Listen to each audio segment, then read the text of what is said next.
और काफ़ी बड़ा झरना है। और ये पुल देखो भाई हिल रहा है। पीछे की तरफ देखोगे ये उधर केदारनाथ का आ गया और इस तरफ देखोगे तो बद्रीनाथ। तो इतनी ख़राब रोड है कि मतलब पूरी ऑफ रोड है। अगर किसी को ऑफ रोड का शौक है, कहीं भी मंदिर में जाओगे तो आप चढ़ाई करते हो शिव शंकर, लेकिन एक ऐसा मंदिर है जिसके लिए आपको नीचे सीढ़ियों से शिव शंकर जी गोपी का रूप लेके 6 महीने रहती है शीतकालीन में, ऊपर डोली है 6 महीने यहाँ 7 महीने नीचे और 5 महीने ऊपर। ऐसा ये देखिए अगर उनके वियोग में शिव शंकर जी यहाँ तो गोपीनाथ का जो मंदिर है 55 फीट और बद्रीनाथ का ये केदारनाथ का जो है 35 फीट। तो अभी मैं कल्पेश्वर मंदिर में हूँ भाई, और अभी आप देख सकते हैं बारिश जो है मूसलाधार बारिश स्टार्ट हो चुकी है यहाँ पे। ये देखिए महाभारत के बाद जो है जी पांडवों ने इन मंदिरों को बनाया है। हाँ जी हाँ जी। और आदि गुरु शंकराचार्य जी जिन लोगों के पुत्र नहीं होते हैं, अच्छा वो भी जो है यहाँ पर जो है भगवान भोलेनाथ के महाशिवरात्रि के दिन जो है हाँ जी हाँ जी। अखंड पंच केदार की यात्रा समाप्त होती है। अच्छा पंच बदरी की यात्रा यहाँ पर से आरम्भ हो जाती है। तो तब किया था, तब जाके इस घाटी का नाम मुर्गम घाटी पड़ा हुआ है। हमने इतने मंदिर देखे, ज़्यादातर हमने हर जगह पंडित और पुरोहित लोग ही देखे, बट यहाँ पे ठाकुर लोग यानी नेगी लोग हैं जी, जी। इस पंडित। तो इसके पीछे भी स्टोरी है कुछ, इसके पीछे क्या स्टोरी है?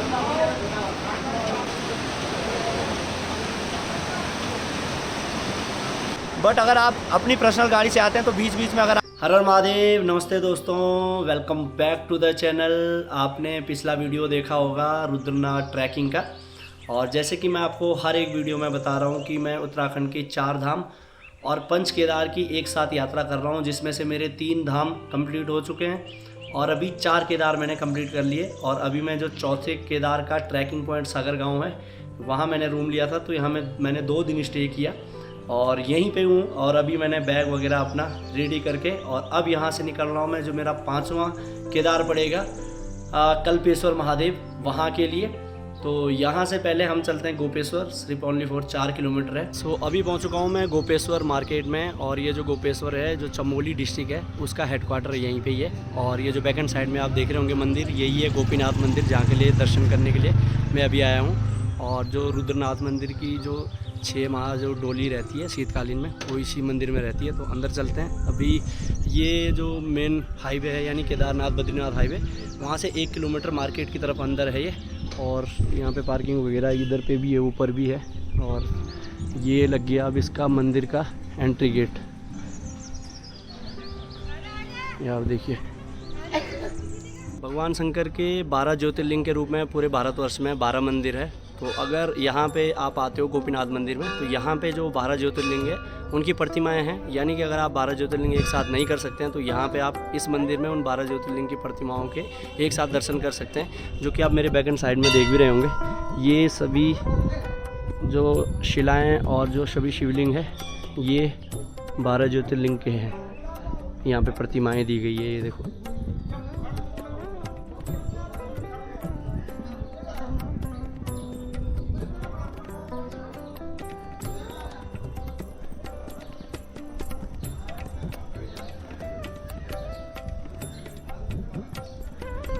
और इस तरफ यहाँ पे धुनी है, आई थिंक, हाँ यस, ये आप देखिए ये धुनी है भगवान की।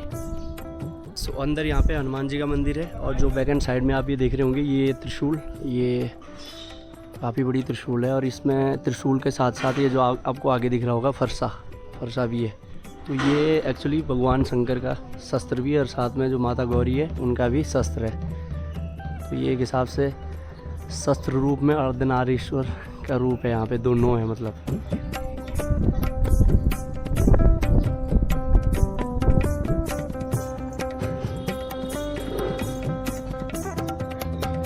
सो गोपीनाथ मंदिर जी के मेरे दर्शन हो चुके हैं, और अभी हमारे साथ यहाँ के जो पंडित जी है वो आपको इस मंदिर के बारे में बताएंगे। तो पहले हम पंडित जी के नाम से शुरुआत करते हैं। पंडित जी, आपका शुभ नाम क्या हुआ? नमस्कार, मेरा नाम रोहित भट्ट। हाँ जी हाँ जी। तो हम लोग यहाँ पर जो ये गोपीनाथ मंदिर है, हाँ यहाँ जी। पर हर महीने हम लोग जो परिवार भट्ट और तिवारी जो परिवार है उन लोग का यहाँ पर पूजा का टर्न जो बारी कहते हैं अच्छा। हर महीने चेंज होती रहती है। हाँ जी हाँ जी। जब मैं रुद्रनाथ गया था अभी, सॉरी फॉर इंटरप्ट, तो वो पंडित जी भी यही बोल रहे थे कि 1 साल यहाँ पे तिवारी रहते हैं और 1 साल भट्ट जी रहते हैं। तो इस तरीके सेम यहीं पे गोपीनाथ में भी होता है। अच्छा। तो आप जो ये मेरे पीछे मंदिर देख रहे हैं गोपीनाथ जी का, हाँ जी हाँ जी। यह 5 केदारों में से एक चतुर्थ केदार अच्छा। भगवान श्री रुद्रनाथ जी का शीतकालीन स्थान है। हाँ जी हाँ जी। यहाँ पर भगवान रुद्रनाथ जी कार्तिक माह के संक्रांति के बाद यहाँ पर उनका यहाँ पर रुद्रनाथ से डोली यहाँ पर आके विश्राम करती है और यहाँ पर ही उनकी पूजा अर्चना की जाती है। अच्छा। और ज्येष्ठ माह के संक्रांति के दिन ऊपर रुद्रनाथ जी के कपाट खोले जाते हैं और वहाँ पर फिर आगामी आने वाले 5 महीनों के लिए वहाँ पर भगवान रुद्रनाथ जी की पूजा अर्चना की जाती है। अच्छा, जैसे पंडित जी और जगह जैसे केदारनाथ देखा जाए, तुंगनाथ देखा जाए, मधमेश्वर के लिए बोला जाता है कि 6 महीने रहती है शीतकालीन में ऊपर डोली है, 6 महीने यहाँ 7 महीने नीचे और 5 महीने ऊपर, ऐसा? क्योंकि ये देखिए अगर विषम परिस्थितियों को आप देखिए कि वो एक थोड़ा हाइट पे है। हाँ जी, और हाँ जी। जो पौराणिक जो बना हुआ कि कितने महीने पर भगवान जी को रहने चाहिए और आप देखोगे वहाँ पर मौसम को देखते हुए, बर्फ का ये सारी चीज़ों को वहाँ पर देखते हुए हाँ जी, 5 महीने का वहाँ पर समय निर्धारित किया। बाकी और जो 4 केदार है, एक तो कल्पेश्वर में तो होते ही नहीं है बंद, तो 12 महीने खुला है। जो 3 केदार है वहाँ 6 महीने रहता है। हाँ, जैसे आपने देखा होगा केदारनाथ जी के ओंकारेश्वर मंदिर में पूजा अर्चना की जाती है शीतकालीन में। हाँ जी। सेम वही तुंगनाथ और मधमेश्वर के मक्कू गांव में जो मंदिर है वहाँ पर उनकी पूजा की जाती है। तो अगर आप 5 केदारों में से देखिएगा तो केदारनाथ में पृष्ठभाग, मधमेश्वर में मध्य भाग और आपका तुंगनाथ में भुजाएं और रुद्रनाथ में मुख। अच्छा। और वही जाके कल्पेश्वर में जटाओं की पूजा वहाँ पर की जाती है भगवान शिव जी। तो पंडित जी इसका पौराणिक इतिहास थोड़ा लोगों को अगर आप बताना चाहें। देखो कितना पुराना मंदिर ये है? मंदिर है 9वीं शताब्दी का बना हुआ ये मंदिर जो है भगवान शिव शंकर जी का। अच्छा। भगवान गोपीनाथ और उन्हीं के साथ यहाँ पर भैरव जो कहते हैं आकाश भैरव, उनकी भी पूजा अर्चना कीजिए। जो पौराणिक यहाँ पर अगर देखा जाए तो यहाँ पर जितने भी 64 गांव के लोगों आकाश भैरव के नाम से इस मंदिर को ज़्यादा जाना जाता है। अच्छा। यहाँ पर जो आप अंदर देखोगे वो भगवान जी का मस्तिष्क है। जैसे आप पूरे भारत में देखोगे तो लिंग की पूजा की जाती है। यहाँ पर ये स्वयंभू, यहाँ पर जो आपने अंदर दर्शन किए होंगे तो स्वयंभू उनका मस्तिष्क है वो। अच्छा, तो यहाँ पे आप बता रहे थे अभी तक हमें कि 3 जगह ही है सिर्फ ऐसे जहाँ पे भगवान जी का मुख दर्शन है। तो वो तीनों जगह आप लोगों को रुद्रनाथ हो गया, पशुपतिनाथ हो गया और कम्बोडिया में। तो ये एक मुख अगर आप देखोगे रुद्रनाथ पे तो रुद्र में वहाँ पर आप लोग वहाँ पर आपने यात्रा की तो वहाँ पर आपने भगवान शिव के मुख के दर्शन किए होंगे। अच्छा, और ये जैसे पशुपतिनाथ में वहाँ पर 4 मुख है और ये कम्बोडिया में 5 मुख। अच्छा, और इसका जैसे ये जो मंदिर है आप बता रहे थे शिव शंकर भगवान और माता सती से रिलेटेड कुछ। माता सती जो बताया जाता है, जो एक इतिहास यहाँ पर बताते हैं, दक्ष प्रजापति जब दक्ष प्रजापति ने कनखल में जब एक यज्ञ किया था वहाँ पर माता सती जी को नहीं बुलाया था और माता सती ने देह त्याग दिया था। अच्छा। उनके वियोग में शिव शंकर जी यहाँ तपस्या के लिए आ गए थे हिमालय में। अच्छा।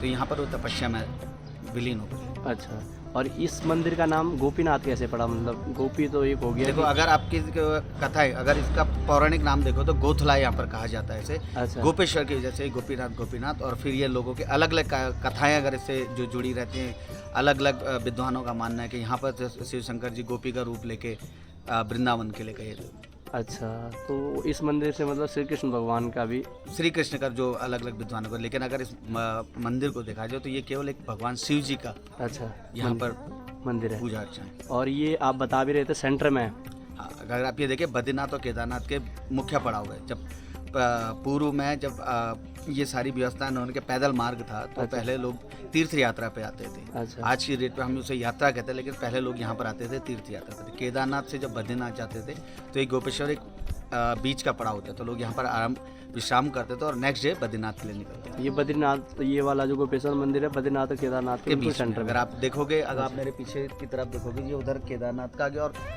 इस तरफ देखोगे तो बद्रीनाथ आ जाएगा। हाँ जी, हाँ जी, बिल्कुल बिल्कुल बिल्कुल। और तो बाकी ये जो त्रिशूल के बारे में शिव शक्ति का प्रतीक यहाँ पर माना जाता है। हाँ, क्योंकि उसमें फरसा भी है और त्रिशूल भी है। अच्छा, तो माता सती का हो गया फरसा, और एक कुंड भी आप बता रहे थे। हाँ, रति कुंड जो यहाँ पर है, क्योंकि यहाँ पर भी कि यहाँ पर कामदेव को जब भस्म किया था तो रति का जो रति थी उनकी पत्नी, अच्छा, तो उनका जो कुंड है वहाँ पर, वहीं पर से यहाँ पर भगवान शिव शंकर के स्नान और जो सुबह का स्नान होता है और श्रृंगार होता है, तो वहीं से जल लेके यहाँ पर उनका जल से अभिषेक किया जाता है।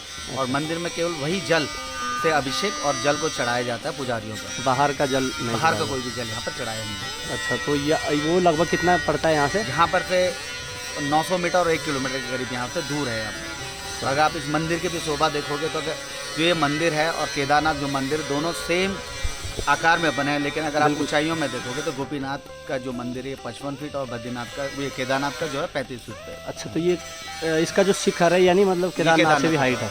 और दूसरा अगर आप छोटी छोटी चीज़ों पर अगर आप देखोगे, अगर आप कहीं भी मंदिर में जाओगे तो आप चढ़ाई करते हो शिव शंकर, लेकिन एक ऐसा मंदिर है जिसके लिए आपको नीचे सीढ़ियों से उतर के नीचे भगवान जी के दर्शन करने। बिल्कुल बिल्कुल। दूसरा इसका जो महत्व है, यहाँ पर जितने भी आसपास के 64 गाँव हैं, अच्छा उन सब का यहाँ पर जो भैरव बोलता है वो रक्षक माना जाता है। और दिवाली के दिन अगर आप देखोगे अच्छा तो जब दिवाली शुरू होती है तो ऊपर जो मंदिर है कलश दिख रहा है, यहाँ पर गाँवों से तेल आता है और इसके जस्ट पीछे यहाँ पर पहले पूजा अर्चना की जाती है और फिर वो तेल का कलश मंदिर के टॉप में वो कलश को रखा जाता है। अच्छा। जब वो दिया जो कलश होता है उसमें दिया जलता है अच्छा। और उसी के बाद हम लोग अपनी दिवाली का उत्सव मनाना चालू करते हैं। गोपेश्वर से 10 किलोमीटर बिल्कुल उतराई का रास्ता है और बिल्कुल जहाँ पे अलकनंदा नदी बह रही है उसी के तट पे ये लग गया पुल चमोली के लिए। और यही है एक्चुअली डिस्ट्रिक्ट, नाम तो चमोली ज़िले के नाम से जाना जाता है, पर जो मुख्यालय इसका ऊपर है गोपेश्वर। तो दिन के 1 बज चुके हैं भाई, सुबह निकल लिया था वहाँ से, तो खाना पीना कुछ खाया नहीं था, बस थोड़ा चाय पानी पी थी। तो अभी मैं पहुँच चुका हूँ पीपल कोटी में, जो कि बद्रीनाथ हाईवे पे ही पड़ती है। 80 किलोमीटर पहले बद्रीनाथ से पड़ता है ये। और खाना भी आ चुका हमारा अभी। सो अभी पहुँच चुका हूँ मैं हेलंग में, और हेलंग एक छोटा सा यहाँ पे कस्बा है, मार्केट है, और यहीं से ही ये देख सकते हैं ये जो गाड़ियाँ जा रही है ये कल्पेश्वर के लिए जा रही है। हेलंग पीछे भी है और 500 मीटर आगे भी इसकी 2 मार्केट है, मतलब, और हेलंग में ही पड़ता है ये। तो जो आगे वाली मार्केट है यानी बद्रीनाथ साइड वाली, यहीं से ही लेफ़्ट टर्न होना है, ये सीधा जा रहा है बद्रीनाथ के लिए। और ये जो गाड़ी चली गई अभी ये कल्पेश्वर के लिए जा रही है। ये आप देखिए आगे यहाँ पे बड़ा एक एंट्री गेट भी है। सो फाइनली अभी पहुँच चुका हूँ मैं कल्पेश्वर धाम में, और कल्पेश्वर धाम की पार्किंग में हूँ अभी। एक्चुअली कल्पेश्वर धाम यहाँ से लगभग 300 से 400 मीटर आगे। और ये जो आप देख रहे होंगे बहुत बड़ी पार्किंग है यहाँ पे, कितनी मर्जी आपके पास गाड़ी बसें बाइक हो। अभी तो खाली पड़ी है पूरी, सिर्फ ये बाइक भी मेरे यहीं के ही हैं, देहरादून के भाई लोग, और ये पूरी खाली पड़ी है ये वाली। अब लेके चलते हैं ऊपर अपना हेलमेट। और जैसी भाई मैं इधर पहुँचा अभी बारिश की बूंदाबांदी लगनी स्टार्ट हो चुकी है। और मैं पहली बार आया एक्चुअली रास्ता पूछ के, क्यों, और रास्ता की मैं क्या बोलूँ भाई। तो जैसे ही हम हेलंग से कल्पेश्वर धाम के लिए इधर कटे तो इतनी ख़राब रोड है कि मतलब पूरी ऑफ रोड है। अगर किसी को ऑफ रोड का शौक़ है तो वो इस कल्पेश्वर यानी उर्गम घाटी में आ सकता है कल्पेश्वर धाम के दर्शन करने। और कल्पेश्वर धाम के दर्शन के साथ साथ उसकी ऑफ रोडिंग वाली जो राइड है वो भी पूरी हो जाएगी, सपना पूरा हो जाएगा एक हिसाब से। इतने अच्छे व्यू पॉइंट है इधर पे, देखो ये बुग्याल टाइप का पूरा, और दोनों तरफ पूरा पहाड़ी है। यहाँ पे सामने देखो आप कितना बढ़िया वहाँ पे झरना है। और ये देखो ये इधर पे कुछ गाड़ियाँ पार्क हुई है, कम लोग आते हैं यहाँ पे, इतने नहीं आते। बाकी ये जो 4 केदार हैं उनकी भी यहाँ पे दूरियाँ लिखी हुई है, और बद्रीनाथ मंदिर की 70 किलोमीटर है। और ये इसके बारे में है कल्पेश्वर टेम्पल के बारे में, ये आप इंग्लिश में इसको रीड कर लेना पॉज करके। बाकी हिंदी में भी यहाँ पे लिखा हुआ होगा, ये यहाँ पे हिंदी में लिखा हुआ होगा। 2134 मीटर की दूरी पे हैं हम अभी। कल्पेश्वर मंदिर के लिए ये लग गया यहाँ पे एक ब्रिज बहुत बड़ा, और ऊपर से देखो आप कितना प्यारा ये झरना आ रहा है। वाह, बरसात का मौसम स्टार्ट हो गया पहाड़ों में। इस बार थोड़ा सा मानसून जो है वो जल्दी आ गया, इसलिए जो झरने का पानी है काफ़ी ज़्यादा है, देख रहे हो। और काफ़ी बड़ा झरना है। और ये पुल देखो भाई हिल रहा है, अगर आपको शायद आप नोटिस कर पा रहे होंगे। और ये इधर से नदी आ रही, इसका मेरे को नाम तो नहीं अभी पता। हर हर महादेव। हाँ मिल गए, रुद्रनाथ में थे ना ये लोग, बंगाल के हैं, और ये लोग मेरे साथ रुद्रनाथ में भी थे और यहाँ पे भी मिल गए, तो अच्छा लगता है। बाकी अभी हम कल्पेश्वर मंदिर के एंट्री गेट पे पहुँच चुके हैं। हर हर महादेव महाराज। और फाइनली मेरा जो आखिरी केदार है कल्पेश्वर महादेव मंदिर, लगातार 5 केदार कर रहा हूँ उत्तराखंड के और 4 धाम। तो आखिरी केदार में मैं पहुँच चुका हूँ, और इस एक्साइटमेंट में मैंने अपना हेलमेट भी गिरा दिया। तो अब उतारते हैं जूते, चलते हैं अंदर। हर हर महादेव। मेरा नाम भगवान सिंह नेगी है। अच्छा नेगी जी हो आप? अच्छा, तो आप लोग यहाँ के पुरोहित हैं? पंचम केदार जो है भगवान कल्पेश्वर कल्पनाथ जी, हाँ जी, ये जटा के रूप में विराजमान है यहाँ पर। और यहाँ सामने देखिए अब ये जटा है। बिल्कुल। अच्छा ये वाली जटा है ये? हाँ, ये जटा है सामने। अच्छा, ये जटा से जो है यहाँ पर जटा की पूजा होती है। अच्छा, जटा का दर्शन होता है। हाँ जी हाँ जी। और जटा से जल निकलता है, पीछे कुआं है अच्छा अच्छा और वो जल से भगवान का अभिषेक किया जाता है। अच्छा बगल में जो है हिरणावती नदी बहती है। अच्छा, ये हिरणावती नदी है जी। हिरणावती जो हाँ जी। भगवान के चरणों से नीचे को जाती है ये, अच्छा और कल्पगंगा का जल इसमें मिलता है। अच्छा तो ये कल्पगंगा बन गई, कल्पगंगा हो गई। अच्छा कल्पगंगा त्रिवेणी में जाएगी, अच्छा अलकनंदा से मिलेगी, अच्छा अलकनंदा देवप्रयाग में जाएगी, हाँ जी हाँ जी गंगा से मिलेगी। अच्छा ये भगवान शंकर के 5 आलय है। अच्छा मत्त महेश्वर, कुंभ महेश्वर, रुद्र कल्प महेश्वरम। ठीक है जी। हाँ जी हाँ जी पहला केदारनाथ। हाँ जी हाँ जी केदारनाथ में भगवान का पृष्ठभाग, अच्छा पृष्ठभाग की पूजा होती है, पृष्ठभाग का दर्शन होता है। बिल्कुल अगला केदार जो है मध्यमेश्वर। हाँ जी हाँ जी मध्यमेश्वर में भगवान का मध्य भाग, अच्छा मध्य भाग की पूजा, मध्य भाग का दर्शन। हाँ जी हाँ जी तीसरा केदार तुंगनाथ। हाँ जी हाँ जी तुंगनाथ में भगवान की पूजा, हाँ जी हाँ जी पूजा की पूजा, पूजा का दर्शन। बिल्कुल चौथा केदार जो है रुद्रनाथ। हाँ जी हाँ जी रुद्रनाथ में भगवान का फेस की पूजा, फेस का दर्शन। अच्छा पांचवा केदार कल्पनाथ। कल्पनाथ में भगवान की जटा, अच्छा जटा की पूजा, जटा का दर्शन। तो इसके पीछे का इतिहास थोड़ा सा इस कथाएं क्या? इतिहास ये है, ये पांडवों ने इन मंदिरों को बनाया है। हाँ जी हाँ जी तो पांडव महाभारत के बाद जो है जी पांडवों ने इन मंदिरों को बनाया है। हाँ जी हाँ जी और आदि गुरु शंकराचार्य जी ने इनका प्रचार प्रसारण किया है। अच्छा तो तब से ये मंदिर बने हुए हैं। अच्छा और ये जो है 5वां मंदिर पांडवों ने बनाया, पांडवों ने निर्माण किया है इन मंदिरों का। हाँ जी हाँ जी उसके बाद जो है कि अब शीतकालीन में जो है हाँ जी हाँ जी 4 मंदिर बंद हो जाते हैं, केदारनाथ, मध्यमेश्वर, तुंगनाथ, रुद्रनाथ। अच्छा और पंचम केदार जो है बंद नहीं होता है। हाँ जी हाँ ये जी 12 महीने खुला रहता है, 12 महीने यहाँ पूजा लगती है। हाँ जी हाँ जी जिन लोगों के पुत्र नहीं होते हैं अच्छा वो भी जो है यहाँ पर जो है भगवान भोलेनाथ के महाशिवरात्रि के दिन जो है हाँ जी हाँ जी अखंड दिया दिए करके अच्छा भगवान जो है भगवान उन पर प्रसन्न होकर के हाँ जी हाँ जी उनको पुत्र वरदान देते हैं। हाँ जी हाँ जी और यहाँ पर से जो है पंचबद्री की पंच केदार की यात्रा समाप्त होती है।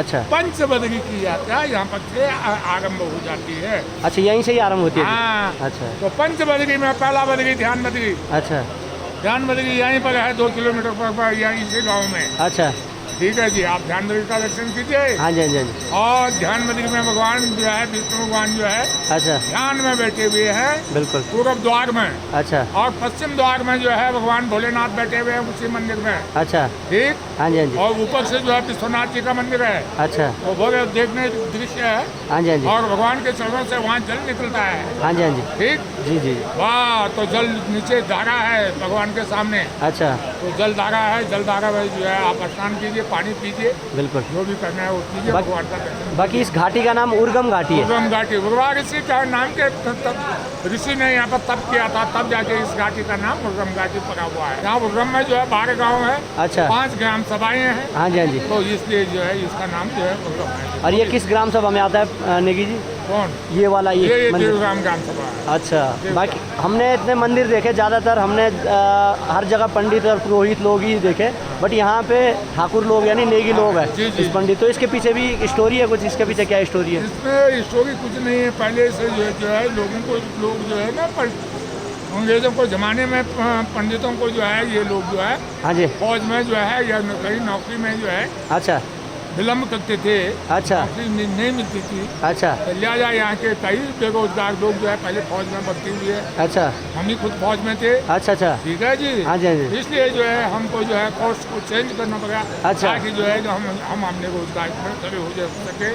अच्छा, मतलब आप पंडित से उस टाइम फिर राजपूत बन गए? हाँ, तो तब अच्छा। सब मंदिर तो हमारे पास ही था है। बिल्कुल बिल्कुल। तो जैसे पंडित जी जितने भी पांडवों द्वारा मंदिर है उत्तराखंड में बनाए गए वो सारे एक ही शैली में है, जैसे केदारनाथ, तुंगनाथ और मध्यमेश्वर। हाँ। और सिर्फ ये रुद्रनाथ का और यहाँ का मंदिर थोड़ा सा मतलब ये चेंज है, जैसे है। ये गुफा के नीचे वो भी है, तो ऐसे क्यों? वहाँ के पॉपुलेशन, वहाँ के भूमि की वजह से हाँ जी हाँ जी जहाँ पर जैसी जमीन मिली है अच्छा वहाँ पर यही है। यहाँ पर ये बड़ा मंदिर कहाँ से बनाते, क्योंकि ऊपर से तो जटा है। अच्छा तो बड़ा मंदिर कहाँ से बनता है यहाँ? बिल्कुल बिल्कुल। रुद्रनाथ में वही है, गुफा के अंदर है भगवान। हाँ जी हाँ जी तो जटा मंदिर कहाँ बनता वहाँ? अच्छा। वहाँ कुदरती गुफा है बनी हुई। अच्छा यहाँ भी कुदरती गुफा है। इसमें बड़ा जो है पहले जब ये छत नहीं रहता तो इसलिए नीचे रहते थे हम लोग। अच्छा, हाँ। चलो बहुत बहुत धन्यवाद। भोले बाबा बिना बारिश की मेरी यात्रा पूरी नहीं करते भाई। जितनी भी यात्राएं कर रहा हूँ हिमालय की, ये सारी हर यात्रा में बारिश लगी जा रही है। कहीं कहीं बर्फ़ तो कहीं कहीं बारिश, और आज भी वही हो गया। कल्पेश्वर मंदिर जैसे ही पहुंचा वैसे ही बारिश तेज़ हो गई और बिल्कुल मूसलाधार बारिश लग रही है। अभी ये देखो आप,